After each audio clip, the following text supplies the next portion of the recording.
మన ప్రభు మన రక్షకుడైన యేసుక్రీస్తు వారి ప్రశస్త నామంలో ప్రతి ఒక్కరికి వందనములు, శుభములు, శాంతి సమాధానము కలుగునుగాక.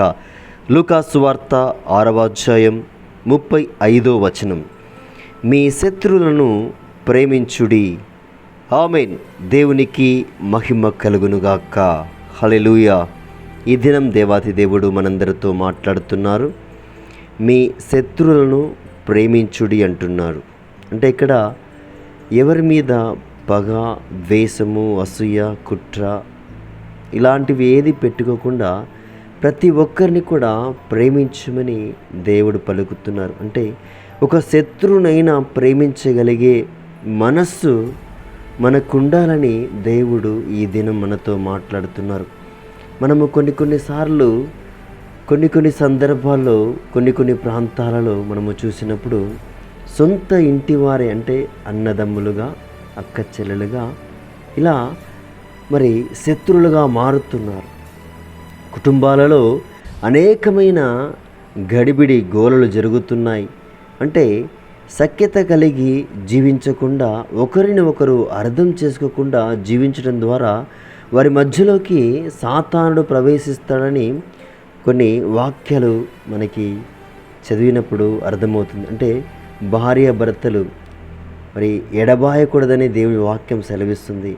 మరి అలా వాళ్ళు ఎడబాసినప్పుడు వారి మధ్యలోకి సాతానుడు ప్రవేశిస్తాడు. అలానే అన్నదమ్ములుగా, అక్కచెల్లెలుగా, మరి సొంతవారుగా, బయటవారుగా మనం కలిసి ఉన్నప్పుడు, కలిసి మాట్లాడినప్పుడు ప్రేమను ప్రకటించాలి, ప్రేమను చూపించాలి అని దేవుని వాక్యం సెలవిస్తుంది. కనుక మనము ఎవరి మీద కూడా శత్రుత్వం అనేది పెట్టుకోకూడదని మరి ఈ దినం దేవుడు మనతో మాట్లాడుతూ మరి ఇక్కడ ప్రేమించమని చెప్తున్నాడు. ప్రేమించమంటే వారి గురించి మంచి మాట, వారి గురించి మంచి ఆలోచన కలిగి ఉండమంటున్నాడు. దేవునికి స్తోత్రం కలుగాక. హృదయ శుద్ధి గల వారు ధనిలు, వారు దేవునిని చూచెదరు అని వాక్యం సెలవిస్తుంది. అంటే ప్రతి ఒక్కరిని కూడా మనము క్షమించగలిగితే, ప్రేమించగలిగితే నిజముగా మన హృదయం శుద్ధిగా ఉంటుంది, నీతిగా ఉంటుంది, యథార్థంగా ఉంటుంది, అది దేవునికి ఇష్టముగా ఉంటుంది. కనుక ప్రతి ఒక్కరిని కూడా మనము ప్రేమించాలి. అంటే కొన్ని సందర్భాల్లో వారు చేసే పనులను బట్టి, వారు మాట్లాడే మాటను బట్టి మనకు కోపము అనేది వస్తుంది. కానీ ఆ కోపము సూర్యుడు అస్తమించేలోపు దాన్ని విడిచిపెట్టమని వాక్యం సెలవిస్తుంది. కోపపడి కానీ పాపము చేయకుడి అంటుంది. కనుక మనము కోపపడాలి కానీ పాపం చేయకూడదు. అంటే వారి కొరకు ప్రార్థించాలి, వారిని క్షమించాలి, వారిని ప్రేమించాలి. వారిని యేసుక్రీస్తు నామంలో మరి ప్రార్థించినప్పుడు మరి ప్రభువారు తనతో మాట్లాడతారు. కనుక మనము క్షమించడమే మన పని, వారిని ప్రేమించడమే మన పని. ఎందుకంటే మనము యేసుక్రీస్తు ప్రభువారిని కలిగి ఉన్నాం. ఎందుకంటే ఎవరైతే మరి ప్రభును కలిగి ఉంటారో ఆ ప్రేమను చూపించాలి, ఆ ప్రేమను పంచాలి, ఆ ప్రేమలో మరి ఎదగాలి, ఆ ప్రేమలో ప్రతి ఒక్కరిని కూడా ఎదిగించాలి. కనుక ఈ దినము దేవుడు ప్రత్యేకించి మనతో మాట్లాడుతున్నాడు. మీ శత్రువులను ప్రేమించుడి అంటున్నాడు. అంటే భార్యాభర్తలుగా మరి వారి మధ్యలో సఖ్యత లేక మరి శత్రుత్వాన్ని పెంచుకుంటూ వెళ్తుంటారు. అలాంటి వారు కూడా ప్రార్థించాలి, ప్రభుని అడగాలి. అప్పుడు ప్రభువారు ఆ కుటుంబంలో భార్యాభర్తల్ని కలుపుతాడు. క్రీస్తు ప్రేమ వారికి అర్థమవుతుంది. అదేవిధంగా మరి తల్లిదండ్రులుగా ఉన్నవారు పిల్లల మీద కోప్పడుతూ ఉంటారు, శత్రుత్వాన్ని పెంచుకుంటారు. అలా కాకుండా ప్రేమ కలిగి మనము జీవించాలి. ఎందుకంటే దేవుడు ఈ భూమి మీదకి మనల్ని పంపించింది ప్రేమగా ఉండడానికి, క్రీస్తు మార్గంలో నడవడానికి, పవిత్రతగా పరిశుద్ధముగా జీవించడానికి, మన పవిత్రతను మనల్ని కాపాడుకోవడానికి దేవుడు ఈ భూమి మీదకి మనల్ని పంపి ఉన్నాడు. దేవునికి స్తోత్రం కలుగాక. నిన్ను పిలిచిన వాడు నమ్మదగిన వాడు అని వాక్యం సెలవిస్తుంది.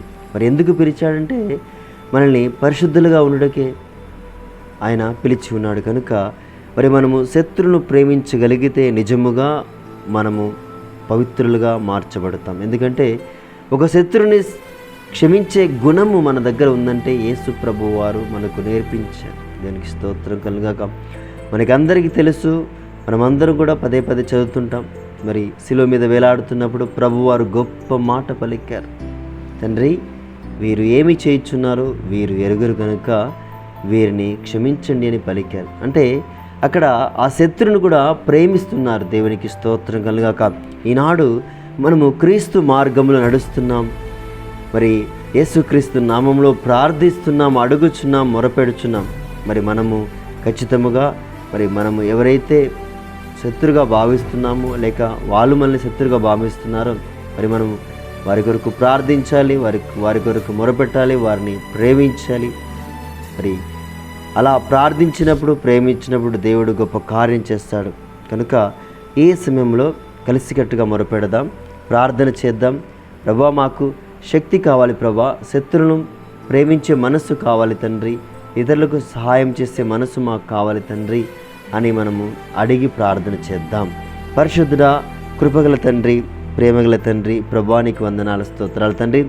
ప్రభా, ఈ దినము తండ్రి గొప్ప మాట ద్వారా మాతో మీరు మాట్లాడినందుకు మీకు వేలాది వందనాలు ప్రభా. అవును తండ్రి, ప్రభా ఇక్కడ శత్రువునైనను ప్రేమించమన్నావు తండ్రి. అవును ప్రభా, అలా ప్రేమిస్తేనే ప్రభా క్రీస్తుని మేము ఇతరులకు సాక్షిగా చూపించగలం, ఇతరులకు సాక్షిగా ఆయన నామాన్ని మహిమపరచగలం. అవును ప్రభా, ఎందుకంటే ఇక్కడ ఆ శత్రుని ప్రేమిస్తేనే క్రీస్తు అనేది ప్రతి ఒక్కరికి తెలుస్తుంది ప్రభా. అట్టి కృపను దయచేయమని, మీ పరిశుద్ధ ఆత్మను కుమ్మరించమని, మీరే మహిమ పొందుకోమని యేసుక్రీస్తు పరిశుద్ధ నామంలో ఈ యొక్క చిన్ని ప్రార్థన అడిగి వేడుకుని బ్రతిమాలుకుని పొందుకుని ఉన్నాం తండ్రి. ఆమేన్. దేవునికి మహిమ కలుగునుగాక. దేవుని యొక్క మహాకృప మనందరికీ సదాకాలము తోడై ఉండునుగాక. ఆమేన్. God bless you one and all.